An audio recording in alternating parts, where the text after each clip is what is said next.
O Diário de Anne Frank, por Anne Frank. O Diário de Anne Frank é leitura obrigatória para quem se interessa por história. É um livro comovente que mostra as dores de uma família judia em meio à perseguição nazista no horror do Holocausto. Nele, as anotações de uma adolescente mostram o terror do antissemitismo que assassinou milhões de judeus de forma cruel. O Mundo Hostil marca o relato lido por pessoas ao redor do mundo. O diário foi escrito no período em que a autora viveu em um esconderijo em Amsterdã, na Holanda, antes da traição que levou a família Frank a campos de concentração. Otto, o pai de Anne, foi o único sobrevivente e lutou pela publicação do relato da filha. Respire fundo. Nos próximos 12 minutos, você ouvirá trechos de um dos piores períodos da humanidade, sob o olhar de uma garota que não teve o direito de crescer. Quem foi Anne Frank? Os primeiros relatos de Anne Frank foram publicados em 3 de abril de 1946. O artigo, A Voz de uma Criança, saiu num jornal holandês, com trechos do famoso diário. Annelies Marie nasceu na Alemanha em 1929. Anne era o apelido carinhoso da segunda filha de Otto e Edith Frank. O pai chegou a lutar na Primeira Guerra Mundial, mas decidiu abandonar o país natal com a família em 1934, fugindo das crescentes perseguições nazistas. Em Amsterdã, na Holanda, Anne e a irmã Margot se destacavam nas escolas locais. Em 1939, a avó materna de Anne Frank se juntou à família. No ano seguinte, o terror cresceu. A Holanda ocupada. Os nazistas invadiram a Holanda em 1940. Com isso, as leis de segregação aos judeus foram colocadas em prática. Anne e Margot chegaram a estudar em um colégio judaico, já que crianças com suas origens tiveram que estudar em colégios separados. Em 1942, Anne ganhou do pai um livro que chamava a atenção na vitrine de uma loja. Ali, Anne escreveu o famoso diário, registrando a vida adolescente a partir dos 13 anos. Com o passar do tempo, Anne passou a registrar as dificuldades de viver em condições precárias para se esconder da ocupação nazista. No esconderijo. Em julho daquele ano, a família Frank soube que seria enviada para um campo de trabalhos forçados. Para fugir desse terrível destino, se abrigaram em um esconderijo no prédio do escritório onde Otto trabalhava. O apartamento da família foi abandonado para dar a impressão de uma fuga às pressas, com um bilhete deixado pelo pai indicando uma falsa viagem para a Suíça. Uma estante com livros foi colocada na frente da porta de acesso ao esconderijo. Apenas os familiares e uns poucos funcionários de Otto Frank sabiam do lugar. Eram essas poucas pessoas que traziam notícias da guerra e da perseguição aos judeus. O diário. Passamos da metade deste microbook para detalhar os relatos em que Anne Frank conta a vida de uma adolescente confinada, entre incertezas e planos para o futuro que não chegou. Na maior parte do tempo, Anne e sua irmã ficavam estudando e Anne se dedicava aos seus escritos. Ao longo das páginas, é possível acompanhar mudanças importantes na vida de Anne. Problemas de convivência entre os judeus ali confinados surgem, um fato natural, até pela chegada de outros refugiados por ali.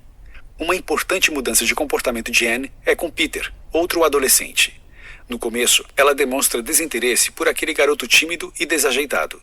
Depois, chegaram a viver um romance, até que uma denúncia lhes tirou daquele lugar escondido. A traição. Nunca se soube a identidade do informante que denunciou o esconderijo. Em 4 de agosto de 1944, a polícia nazista invadiu o local e todos foram transportados em caminhões para serem interrogados. Uns poucos foram liberados, enquanto o restante foi enviado para campos de concentração. Anne morreu em Auschwitz, depois de ser separada da família. Sua morte foi poucos dias depois do falecimento da irmã, Margot. Os corpos foram cremados com uma pilha de cadáveres. Da família de Anne, apenas o pai sobreviveu. Otto Frank, o sobrevivente. Único membro da família Frank a sobreviver, Otto voltou para a Holanda ao saber do falecimento das filhas e da esposa. Em 1945, o diário da Anne foi entregue a ele por Miep Diaz, uma secretária que auxiliou no esconderijo dos Frank. Depois de muito esforço, o diário passou a ser publicado em 1947, primeiro num jornal holandês e depois em livro, com milhões de exemplares vendidos.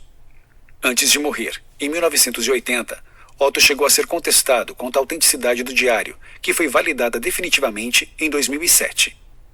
Trechos do diário. Para ser franca, não consigo imaginar como alguém poderia dizer "eu sou fraco" e continuar assim. Se você sabe isso a seu respeito, por que não luta contra? Por que não desenvolve o caráter?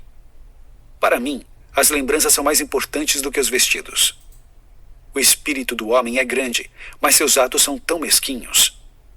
Também é mais fácil sussurrar os sentimentos do que gritar de um telhado. Numa época assim, fica tudo difícil. Ideais, sonhos e esperanças crescem em nós, e depois são esmagados pela dura realidade. É incrível que eu não tenha abandonado todos os meus ideais, já que parecem tão absurdos e pouco práticos. Mas me agarro a eles porque ainda acredito, a despeito de tudo, que no fundo as pessoas são boas. Amor? O que é o amor? Não creio que se possa realmente pôr em palavras. Amor é entender alguém, se importar, compartilhar as alegrias e as tristezas. Isso pode incluir o amor físico. Você compartilha alguma coisa, dá alguma coisa e recebe algo em troca. Seja ou não casada, tenha ou não um filho. Quando escrevo, consigo afastar todas as preocupações. Minha tristeza desaparece, meu ânimo renasce. Não quero que minha vida tenha passado em vão, como a da maioria das pessoas. Quero ser útil ou trazer alegria a todas as pessoas, mesmo aquelas que jamais conheci. Quero continuar vivendo depois da morte. E é por isso que agradeço tanto a Deus por ter me dado esse dom, que posso usar para me desenvolver e para expressar tudo o que existe dentro de mim. Quem mais além de mim vai ler estas cartas? Com quem mais além de mim posso procurar conforto? Estou sempre precisando de consolo. Costumo me sentir fraca e com frequência deixo de atender às minhas expectativas. Sei disso e todos os dias resolvo ser melhor. Notas finais. Se conhecer a história é a única maneira de evitar que ela se repita, o diário de Anne Frank prova que a humanidade é capaz de ser muito cruel, mas também pode ser doce, como os relatos dessa adolescente. É nosso dever manter a memória de Anne Frank sempre viva, para evitar, com todas as forças, que absurdos como o Holocausto e todas as guerras impeçam que jovens tenham um futuro de sonhos e realizações.